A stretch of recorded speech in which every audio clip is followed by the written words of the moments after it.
안녕하세요. 반갑습니다. 이재진의 주식전략실입니다.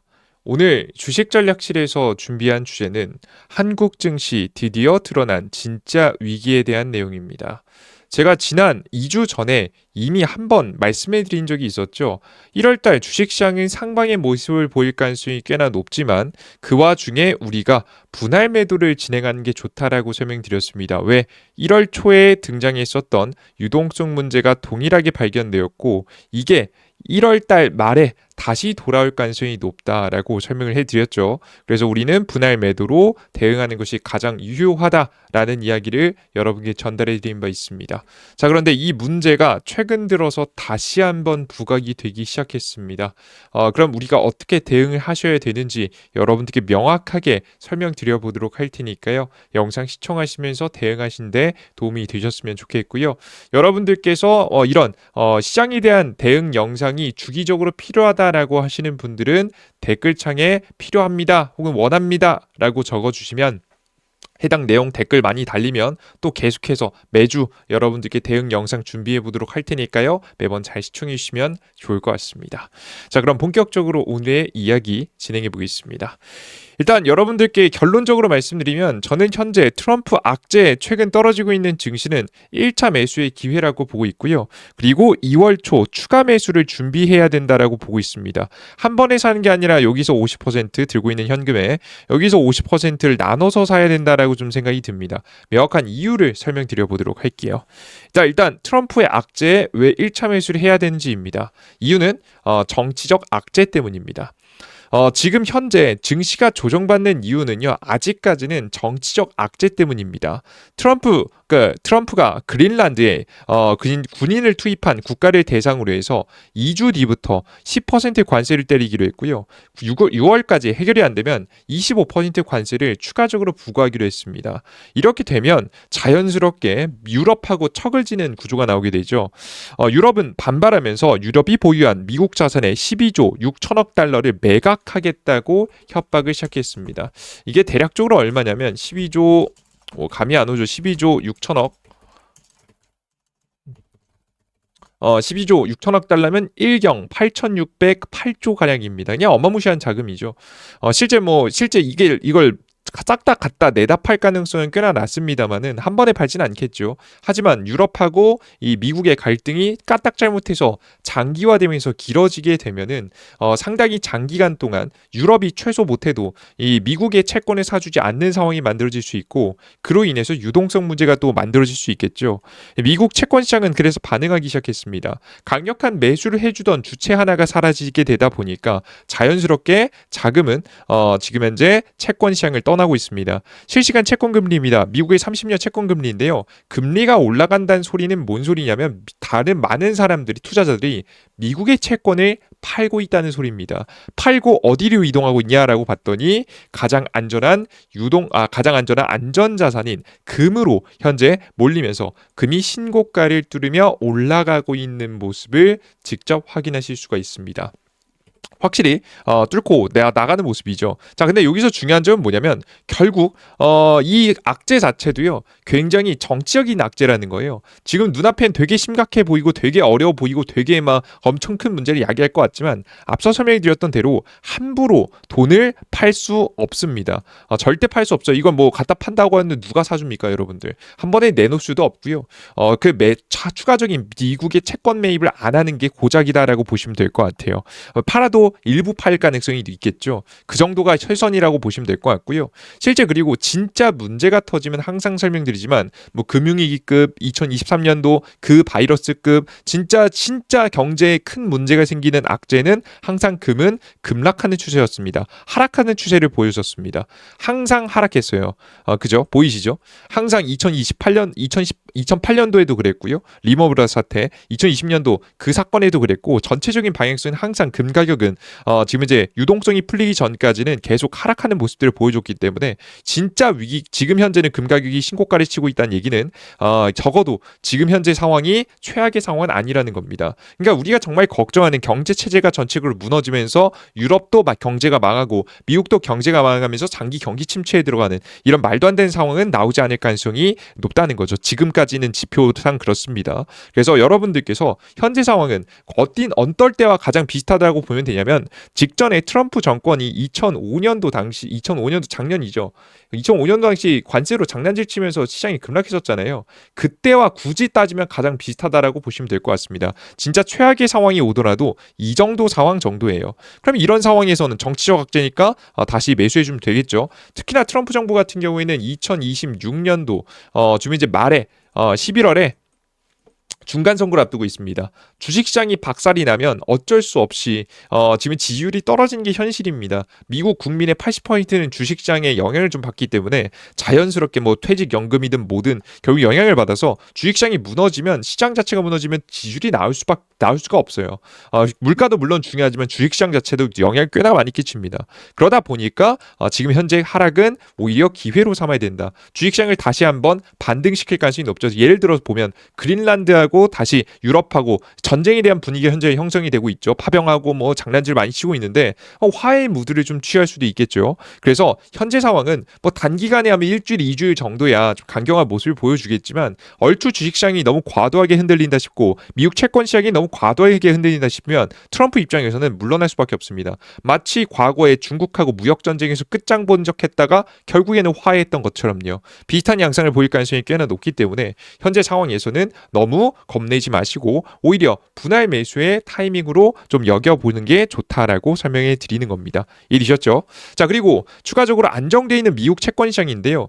미국 채권 시장이 지금 금리가 올라가고 있으니까 최악의 상황 아니야라고 하시겠지만 그 정도 아닙니다. 왜 그런 거냐면 화면에 보이시는 것이 미국 무브 지표라고 해서 미국 채권의 변동성 지표인데요. 미국 경제, 미국 달러가 진짜 문제가 될 때마다는 이렇게 쭉쭉 상승해 줍니다. 그 2020년도 그 사건 이후로 미국 달러를 너무 많이 푸니까 미국 신뢰성이 박살나면서 변동성이 많이 올라갔었죠. 근데 그리고 나서 추가적으로 최근 들어서는 트럼프 정부가 관세를 때리면서 무리하게 행동할 때 잠깐 튀어 올랐었습니다. 근데 해당 수치가요 58포인트까지 떨어졌거든요. 거의 이 정도면 거의 저점 부분입니다. 미국 채권 시장이 안정적이어도 이렇게 안정적일 수가 없거든요. 진짜 문제가 생겼으면 미국 무브 지표까지 같이 튀어줬어야 돼요. 근데 지금 현재 미국 금리는 올라가지만 채권 금리는 올라가지만 이 무브 지표는 딱히 아직 움직이지 않고 있기 때문에 현재 상황을 실시간으로 보면 아직 큰 문제가 발생했다고 보여지지는 않습니다. 그래서 오히려 매수의 타이밍으로 가져가 봐야 된다라고 보죠. 자, 그리고 추가적으로 세 번째는 뭐냐면 만약에 문제가 생긴다라고 해도 누가 도와줄 가능성이 높냐면 미국 연방준비위원회가 나설 가능성이 높습니다. 요즘 미국 연방준비위원회, 미국 중앙은행은요, 미국 경제에 문제가 생길 때마다 돈을 계속 뿌려주려는 정책을 펼치고 있는데요. 대놓고 금리 인하는 하지 못하지만 계속해서 뭐 자기네들은 아니라고 하지만 사실상 양적 완화가 좀 진행되고 있다고 봅니다. 준양적 완화죠. 지난 12월 FOMC에서 유동성이 문제가 생기자 월간 400억 달러어치의 단기 채권을 매입해 주겠다라고 밝혔었습니다. 400억 달러 하면 매달 60조 원 가까이를 시장에 뿌리는 거예요. 채권을 매입한다는 소리는 돈을 뿌리겠다는 내용입니다. 근데 이걸로 모자랐는지 갑자기 1월 17일 긴급 발표를 합니다. 20일부터 지금 현재 2월 10일까지 최대 550억 달러. 550억 달러면 얼마죠? 대략적으로 금액을 따지면 81조 가량입니다. 규모의 단기 국채를 추가적으로 매입하면서 돈을 뿌려주기로 결정했다라고 생각하시면 될 것 같습니다. 준비금 관리를 위한 대차대별표 확대 정책을 일환이라고 밝혔지만 유동성 부족 현상을 걱정한 연준이 추가적인 유동성 공급을 진행한 것으로 현재 보고 있습니다. 그래서 현재 29일 날짜에 FOMC에서도 만약에 추가적인 문제가 생기면 채권 시장이 이렇게 뭐 결국 유럽이 채권을 팔아서 문제가 되는 거니까 채권 시장에 지금 결국에는 이제 문제가 돼도 추가적인 유동성 정책을 좀 더 매입해 주겠다는 내용을 발표하면 자연스럽게 문제는 해결될 수 있어서 굉장히 안정될 수 있다라고 보시면 될 것 같습니다. 실제 이제 미국 금융기관의 레포 사용이 매달 이렇게 이제 튀어주니까 레포 사용이라는 게 뭐냐면 금융기관이 돈이 급해져서 미국 은행한테 단기 대출하는 겁니다. 항상 월말 월초에 이 채권에 결제 대금이 몰리기 때문에 자연스럽게 은행들의 유동성 돈이 별로 부족해지거든요. 그럴 때마다 채권을 가지고 있는 국채를 중심으로 해서 담보로 단기적인 이자를 좀 주고서라도 단기적으로 돈을 대출하는 건데 이게 이제 2월 초에 와도 좀 어느 정도 견뎌줄 수 있다라고 좀 보시면 될 것 같아요. 대책을 내놓을 수 있으니까 이제 추가적으로 뭐 추가적인 우리가 뭐 1차 매수를 들어간 데는 전혀 문제가 없다라고 보시면 되겠죠. 여러분들께서 그래서 결국 정치적 악재는 다시 반등할 가능성이 높습니다. 유동성에 아직 근본적인 악재가 생긴 건 아닙니다. 걱정할 정도는 맞는데 아직 근본적인 악재까지는 아니고 정치적 악재니까 1차 매수 정도, 여태까지 제가 분할 매도하라고 하면서 현금을 마련해 놓으셨던 거에 절반 정도는 최근 이제 이번 주 다음 주까지 천천히 매수해줘도 나쁘지 않다는 판단이 듭니다. 자, 근데 여기서 중요한 점은 뭐냐면 왜 절반이 나는 거죠? 왜 그럼 한 번에 사지 왜 절반만 사요? 유동성 문제가 발생할 수도 있기 때문입니다. 그래서 저는 2월 초 추가 매수를 준비해야 된다고 보는데요. 2월 초에 그냥 한 번에 다 매수한 게 아니라 이때부터 슬슬 매수를 다시 2차 매수를 슬슬 시작해볼까에 대한 관심을 가져보시라는 소리예요. 이게 뭔 소리냐면 앞서 설명드렸다시피 지금 당장 유동성 악재는 없고 정치적 악재 정도인데 유동성 악재가 존재할 수도 있습니다. 바로 뭐 때문이냐? 셧다운 악재 때문이에요. 셧다운이 뭐냐라고 하면 미국의 공화당하고 민주당이 협상을 통해서 1년 예산안을 통과시키잖아요. 한국 다 마찬가지죠. 국회의원들이 모여서 결국 투표를 해가지고 결국 예산안 1년에서 2026년 예산안, 2027년 예산안 이런 예산안들이 통과가 되는데요. 현재 뭐 그럼 이거 옛날에 있다가 끝난 거 아니에요? 안 끝났습니다. 이게 11월 12일 날짜로 43일 만에 셧다운이 마무리가 되었는데요.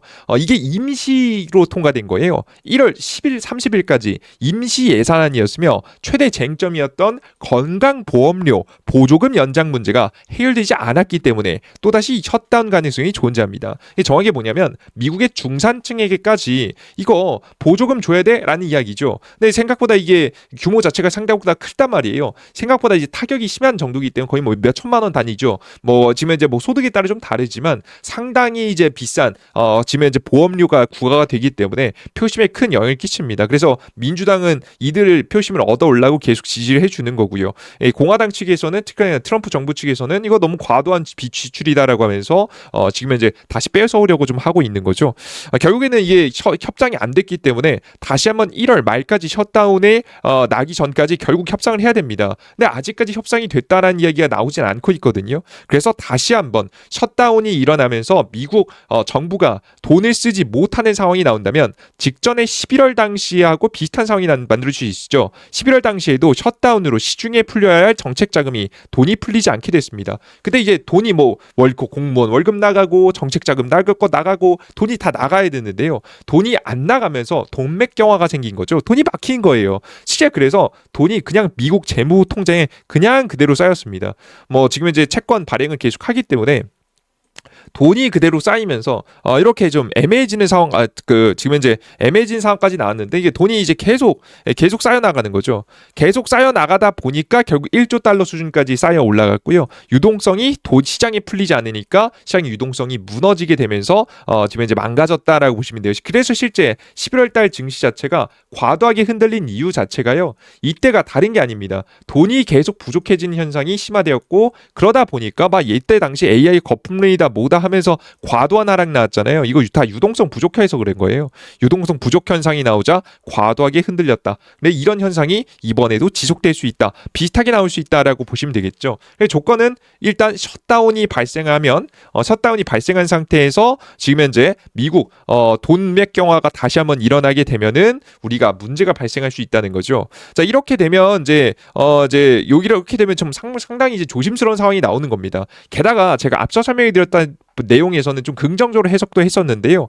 지금 FMC에서 뭐 열심히 나서서 해결을 해주고 있다라는 발언을 하긴 했습니다. 근데 결국에는 뭐 해결을 해줄 가능성이 높은 거지 실제 해결이 될지 안 될지는 모르잖아요. 언제 확인이 가능하냐면 1월 29일 미국 FMC 미국 중앙은행 이제 금리 발표일이 있습니다. 금리는 뭐 당연히 동결될 가능성이 높은데요. 당장 중요한 건 동결된다는 내용 자체가 중요한 게 아니라 결국에는 이 유동성 문제에 대해서 연방준비위원회가 어떻게 대처를 하고 하고 있는지를 발표할 거예요. 정확하게는 이번에 긴급 수혈을 했다라고 설명드렸잖아요. 앞서 전에 지금 현재 앞서서 이미 뭐 400억 달러치를 매입했는데도 불구하고 부족하니까 550억 달러를 긴급 투입하겠다고 했었는데 이 긴급 투입을 왜 했는지 그리고 추가적인 이런 조치가 앞으로 더 일어날 가능성이 높은지 그렇게 시장에 미국 유동성이 부족한 현상인지 상황인지 이에 따른 부분을 지금 현재 언급해 줄 가능성이 꽤나 높습니다. 그래서 이제 이런 부분에 대한 추가적인 대책이 강력하게 나오면 괜찮겠지만 강력하게 안 나올 수도 있는 거 아니겠습니까?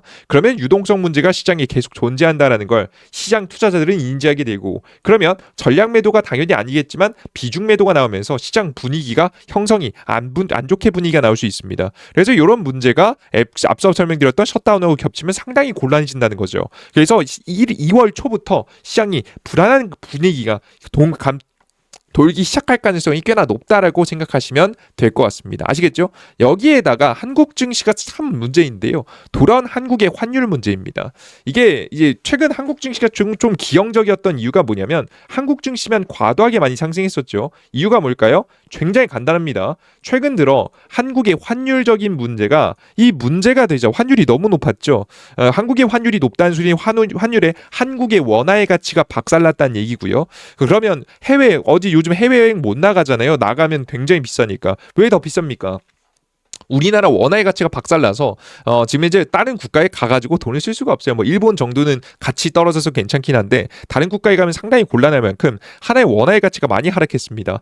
그러다 보니까 하나의 원화의 가치를 다시 한번 확보하기 위해서 어떤 행동을 했냐면 지금 한국 정부가 어떤 정책을 발표했냐? 다양한 뭐 연기금을 통한 이제 환율 방어 정책도 발표했지만 추가적으로 기업들한테도 뭐 들어오라 이러겠지만 해외에 투자한 개인 투자자 자금의 자금을 한국으로 들여와서 1년 이상 한국 증시에서 1년 이상 투자하면 내가 양도세 세금 면제해줄게라는 이야기를 했습니다. 그래서 글로벌 해외에 퍼져있던 자금들이 국내로 들어왔거든요. 그래서 기형적인 한국 증시의 급등이 나왔습니다. 당연히 반도체 섹터가 좋았던 것도 물론 있겠지만 과도하게 상승이 나온 이유가 여기 있어요. 정확하게 예탁 잔고라고 해서 한국의 매수 예상 잔고가 급격하게 이 정책 발표 이후 드러났거든요. 그래서 그런 부분을 지표상 확인해 봤을 때도 명확하게 드러났기 때문에 지금 이제 현재 코스피 증시가 과하게 올라간 데는 이런 정책적인 영향이 있었습니다. 자, 그런데 문제가 뭐냐면 한국 증시 올라간 것까지는 뭐 좋았다 이거예요. 자, 근데 문제냐 뭐냐? 그렇게 떨어져고 계속 저점에 있어야 될 만한 환율이 다시 올라왔습니다. 다시 올랐다는 얘기는 그렇게 정책적인 내용을 밝혔음에도 불구하고 제대로 시장에 먹히지 않았다. 심지어는 최근에 미국의 베센트 장관이 한국 환율의 구두 개입을 통해서 한국의 환율 너무 과도하게 높다라고 이야기도 했지만 심지어 그 얘기를 듣고도 또 상승했습니다. 상당히 높은 상태를 유지하고 있다라고 보시면 될 것 같은데요. 이렇게 높은 환율 상태는요. 한국 경제가 멀쩡하지 않다라는 걸 의미합니다. 다시 한번 한국 증시가 다시 한번 이번 미국이 유동성 문제가 생길 때 한국이 과도하게 흔들릴 가능성이 높죠. 그래서 우리가 지금 현재는 참 조심해 봐야 되는 상황이 만들어졌다라고 보시면 될 것 같아요. 자, 결론 지어서 말씀드리겠습니다. 당장 눈앞의 악재는 정치적 악재로 눌림목 1차 매수를 들어가야 합니다. 하지만 풀매수는 절대 안 됩니다. 왜? 2월이 다가오면 다가올수록 유동성 문제가 분명히 발생하고 있고 트럼프 2기 2차 셧다운이 진행이 되면 지난 11월처럼 주가가 흔들릴 가능성이 매우 높습니다. 여기다 한국의 환율 문제까지 다시 한번 부각되기 시작하면 조금 더 흔들릴 수 있겠죠. 2차 매수 자금은 남겨두고 기다리는 전략이 유효하고요. 최근 일주일간 올려드렸던 종목들 다양한 유튜브 영상들을 통해서 다양한 종목들 많이 내어드렸잖아요. 지금 현재 대표적으로 제가 지금 최근에 말씀드리고 있는 내용들 중에서 보면 지금 현재 유리기판부터 시작해서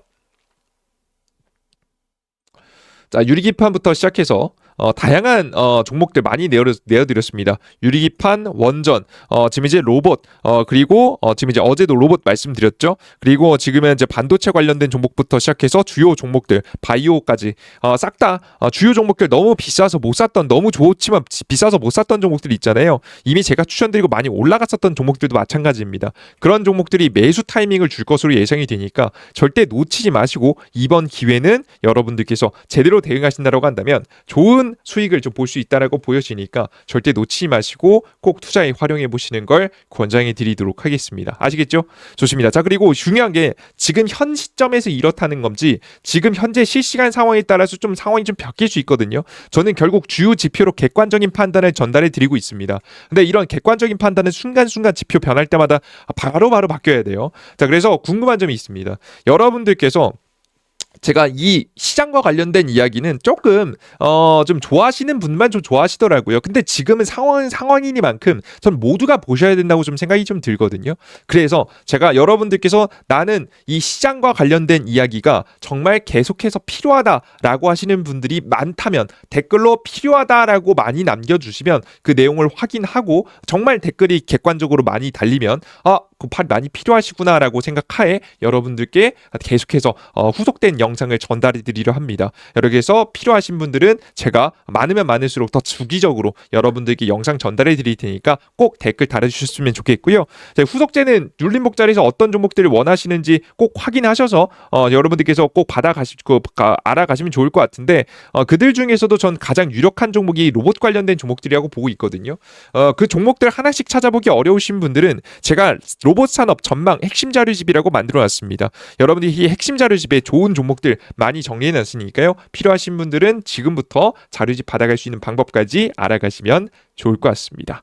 자, 그럼 어디서 얻어갈 수 있느냐라고 하면 이재진의 주식전략실이라고 해서 무료 어플리케이션이 있습니다. 당연히 100% 무료고요. 핸드폰 번호, 개인정보 필요 없습니다. 당연히 100% 무료로 다 받아갈 수 있게 만들어놓은 어플리케이션이에요. 구글 플레이 스토어에 이재진 검색하시면 되고요. 설치 버튼 누르시면 됩니다. 아이폰 사용하시는 분들도 동일하게 설치하고 들어오시면 되고요. 다운로드 받고 들어오시면 어떤 화면이 나오냐면 이런 화면이 나옵니다. 상한가 랠리 메인 화면인데 접속하신 다음에 아이디 핸드폰 만들 필요 없습니다. 그냥 여러 핸드폰 번호 넣으실 필요도 없고 그냥 무료예요. 처음에 다운로드 받고 나서 푸시 설정 버튼 정도만 잘 하시면 돼요. 쓸데없는 내용 안 올리니까 여러분들께서 제가 정보를 올릴 때마다만 정보 보이고 싶으신 분들 푸시 설정 버튼만 설정해 두시면 제가 매일 아침에 시장 지금 이제 매일매일 급등 가능성이 높아 보이는 단기 급등 추천 종목이라든가 오늘 추천 종목 안 드렸죠. 시장이 좀 수상해서 그리고 지금 공직을 두 번째 글 클릭해 보시면 로봇 산업 자료집이라든가 받아가실 수 있겠고요. 매일 아침에 지금 이제 시장에 대한 전일자 해외 증시부터 시작해서 왜 그랬는지 전일자 상승 테마와 관련된 종목들 보통 다음 날까지 영향을 주니까 그리고 오늘 아침에 주요 뉴스와 관련된 종목들도 쭉 정리해서 계속해서 내어드리고 있으니까요. 필요하신 분들은 놓치지 마시고 매일매일 시황글도 받아가시면 좋지 않을까 싶습니다. 아시겠죠? 참고해 보시면 좋을 것 같고요. 그리고 제 무료 어플리케이션은 당연히 100% 무료고 앞서 설명해 드렸던 대로 핸드폰 번호 다 필요 없습니다. 그냥 이용하시면 되니까 안심하시고 이용하시면 되고요. 가끔가다 다른 유튜브 영상들 보면 어디로 문자 보내세요라든가 아니면은 설문조사하는 척하면서 여러분들한테 개인정보 핸드폰 번호를 얻어가신 경우가 많습니다. 이게 불법적으로 높은 확률로 불법적으로 이 개인정보 불법적으로 팔려다니면서 이거 스팸 전화, 스팸 문자, 그 사기 전화 오는 게 다 그런 것들 때문에 오는 거거든요. 여러분께 그런 부분 정말 조심하시라고 말씀드리고요. 저희는 금융감독원과 금융위원회의 정식 인가를 받는 투자 자문업체이기 때문에 저희는 그런 거에 애초에 관심도 없습니다. 그래서 좀 안전하게 마련하고자 이런 자료집 가져갈 수 있는 어플리케이션 만들어 놓은 거니까요. 걱정하지 마시고 많이 이용해 보시면 좋을 것 같습니다. 좋습니다. 앞서 설명해 드렸던 대로 필요하신 주기적으로 이런 시황과 관련된 영상이 필요하면 댓글 많이 부탁드립니다. 따봉 버튼까지 눌러주시면 더욱더 감사할 것 같습니다. 좋습니다. 여기까지 오늘의 영상 마무리하겠고요. 저는 다음 영상에 또 유익한 내용과 함께 찾아뵙겠습니다. 모두 수고하셨습니다. 감사합니다.